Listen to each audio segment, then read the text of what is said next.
इतिहास में शायद पहली बार हुआ है कि वक्फ बोर्ड के पूरे मेंबर्स, जितने भी सम्मान्य सदस्य हैं, सभी लोग वक्फ की ज़मीन के तहफ़्फ़ुज़ के लिए, उसको प्रोटेक्ट करने के लिए मैदान में उतरे। नक्षत्रवाड़ी के अंदर आज सुबह हम लोगों ने पूरे मेंबर्स वक्फ के तमाम अधिकारियों के साथ वहाँ पर गए। जानकारी ये है कि वक्फ की वहाँ पर करीब 24 एकड़ ज़मीन थी और ये 24 एकड़ ज़मीन जो है ये 100% वक्फ की ज़मीन है। ये सीईओ साहब, अली साहब ने हमको बताया था। लेकिन आज वहाँ पर जो हमने स्पॉट के ऊपर जाकर देखा है, उसका मेजरमेंट करवाने के लिए हमने बताया है, लेकिन एक अंदाजे के हिसाब से वहाँ पे महज 8.5 एकड़ ज़मीन बची हुई है। रोड से लेके जो पैटर्न गेट रोड जो जाता है, पैटर्न के लिए जो रोड जाता है, वहाँ से लेके अंदर पूरी 24 एकड़ की करीब ज़मीन थी, अब 8.5 एकड़ रही है। यानी कि किसी न किसी ने इसको बेचा है। बेच के गैरकानूनी तरीके से वहाँ पे घर बनाए गए हैं। वहाँ पे बोर्ड लगाया गया है ये बताते हुए कि ये ज़मीन जितनी बची हुई है उसको हम किस तरह से प्रोटेक्ट करेंगे। हमने सीईओ साहब को ये बताया है कि जिन जिन लोगों ने ये वक्फ की ज़मीन का सौदा किया है, इनके ऊपर FIR रजिस्टर होना चाहिए। जिन जिन लोगों ने वक्फ की ज़मीन के ऊपर घर बनाए हैं इलीगल तरीके से, एक मरतबा FIR रजिस्टर हो जाएगा तो खुद समझ में आएगा कि किसने किससे खरीदा है करके। इसमें हमारे लिए एक बहुत अफसोस की बात यह है कि जैसा मैडम ने ये बताया है कि औरंगाबाद की सबसे कीमती ज़मीन कहाँ पे है, तो जालना रोड के ऊपर है। और जालना रोड के ताल्लुक से जब वक्फ बोर्ड से ये सवाल किया गया कि कितनी ज़मीन जालना रोड के ऊपर वक्फ की है, तो डिस्ट्रिक्ट वक्फ ऑफिसर की तरफ से ये जवाब आया है कि हमको पता नहीं है, वो पता करना पड़ेगा कि कितनी ज़मीन आई है करके। मतलब इससे ज़्यादा कोई हैरानी और चौंकाने वाली बात हो नहीं सकती है कि जिनकी जिम्मेदारी, हम जहाँ पर बैठे हैं जिस जगह के ऊपर, उसी रोड के ऊपर पूरी वक्फ की ज़मीनें हैं और वक्फ को ये बात का इल्म नहीं था कि हमारे पास कितनी ज़मीन है करके। करोड़ों रुपए की ज़मीन आज भी इलीगल तरीके से चलाई जा रही है। हमने वक्फ बोर्ड के अधिकारियों से ये विनती की है कि हमको पूरा डेटा जालना रोड के ताल्लुक से बताया जाए। उसी जालना रोड के ऊपर एक मस्जिद है, उस मस्जिद की हालत देखिएगा कि कैसी हालत है करके। एक मुद्दा ये है। दूसरा जो मैडम ने हमने जो बताया है कि एक वीडियो क्लिप हमारे पास है जो हमारे ही कार्यकर्ता ने निकाला था कि वक्फ बोर्ड के अतराफ में कुछ एजेंट लोग घूमते हैं, दलाल लोग घूमते हैं।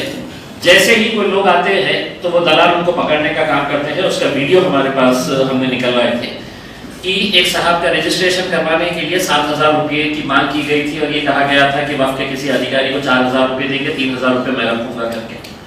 वो बंदे को हमने पूरा वीडियो रिकॉर्डिंग किया, उसको हमारे ऑफिस के ऊपर लेकर आए, ऑफिस के ऊपर उसने कबूला है। ये पूरा वीडियो रिकॉर्डिंग है। इसकी इंक्वायरी करने की जो मांग है वो पूरे सदस्यों द्वारा सीईओ साहब को दी गई है। और अगर जो कर्मचारी जिसके बारे में ये मामला आया है तो उसको फौरन है तो वक्फ बोर्ड से सस्पेंड करने की ज़रूरत रहेगी, क्योंकि इस तरह की करप्ट प्रैक्टिसेस जो है वो बिल्कुल कतई कोई भी मेंबर बर्दाश्त नहीं करेगा। एक बहुत अच्छे सीईओ हमको मिले हैं अली साहब, और उनके ज़रिए हम चाहते हैं कि ये जितना भी एक सिस्टम कई सालों से जो चला आ रहा है उसके अंदर एक सुधारना होने की ज़रूरत है करके। तो जहाँ जहाँ पर भी वक्फ के, एक खुशी की बात यह है कि आम खास मैदान के ऊपर मेरे हिसाब से औरंगाबाद की तमाम आवाम का एक ख्वाब है, एक सपना है कि वहाँ पर या तो हम एक अच्छा भव्य स्टेडियम बनाए करके। वो NOC आज हमारे को वक्फ बोर्ड की तरफ से वो NOC हमको मिल चुकी है। अब इसके अंदर ये है कि ये NOC मिलने के बाद अब इसका फंडिंग का एक इम्पॉर्टेंट इशू रहेगा कि हम वहाँ पर जिस तरह का स्टेडियम बनाने का सोच रहे हैं, सभी मेंबर्स ने अपने अपने सुझाव दिए हैं कि नीचे वहाँ पर है तो हम शॉप्स निकालेंगे, ऊपर ऑफिसेज रहेंगे, अंदर पूरा फुल एक वेल इक्विप्ड स्टेडियम रहेगा।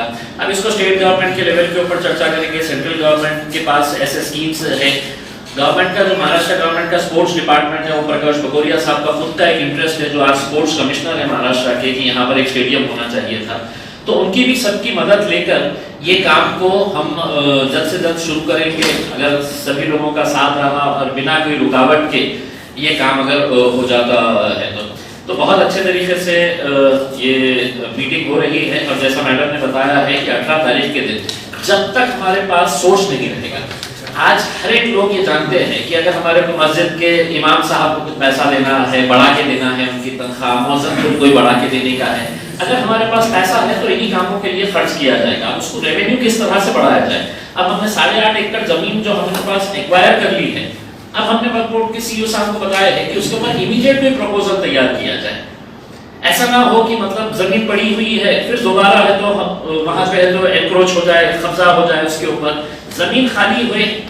और हमने साफ तरीके से सीईओ साहब को बताया है कि पुलिस के अंदर है तो ये कंप्लेन रजिस्टर कर दी जाए, ताकि कोई भी जाके वहां पे अलग अलग झंडे लगा दिए गए थे, वहां पे जो खातून है जो अपने आप को मुतवल्ली बता रही है, उसका कहना है कि मतलब उसने बताया है कि किन किन लोगों ने ये जमीनों को बेचा है करके, उसमें कोई बड़े से बड़ा दिग्गज रहने दीजिएगा उसमें, इसके अंदर कोई मुरव्वत नहीं की जाएगी।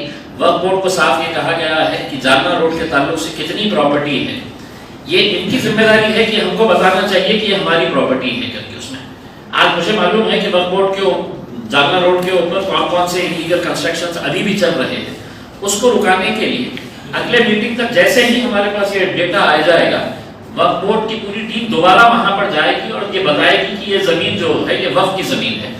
तो हम सिर्फ यहाँ पर मीटिंग लेकर, हॉल के अंदर मीटिंग लेकर सिर्फ संतुष्ट नहीं है। पहली मर्तबा ऐसा हुआ है कि वक्फ बोर्ड की पूरी टीम है तो मैदान के अंदर उतरी है। बहुत बड़ी बात है ये कि कल इतने देर तक है तो सब पूरे मेंबर्स ये लोग बैठने के बाद आज सुबह सभी लोग सुबह 9 साढ़े 9 बजे सब फ्रेश होकर इस बात के ऊपर आए हैं कि चलिए कोई एक अच्छा काम करने के लिए जा रहे थे, वक्फ की जमीन हम 8.5 एकड़ बचा रहे थे करके। तो आप लोगों का भी साथ चाहिए इसके अंदर। जैसा कि वक्फ बोर्ड के मौजूद अरकान ने आज छत्रवाड़ी का दौरा किया, तो हम ये जानना चाहते हैं कि जिला इंतजामिया और पुलिस इंतजामिया की तरफ से कितना ताउन हासिल रहा।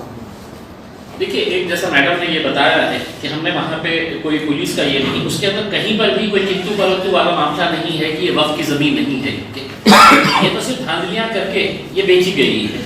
वहाँ पर कोई ये नहीं बोलने के लिए आया है कि ये तो मेरी जमीन है, ये जमीन के ताल्लुक से कहीं पर भी कोई वाद और विवाद नहीं है, ये जमीन वक्फ बोर्ड की है, तो इसके अंदर कोई प्रशासन या पुलिस का सवाल ही नहीं है।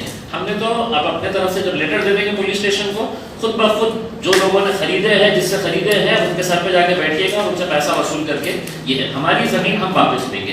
दूसरा ये है कि ये सिर्फ यहीं के हद तक नहीं है, अभी हम ये आगे दूसरी जगहों के ऊपर भी जहाँ जहाँ पर भी है, तो इमीडिएट पूरे महाराष्ट्र के अंदर इसके ताल्लुक से तो हम इसी तरह की कार्रवाई करेंगे। अच्छा।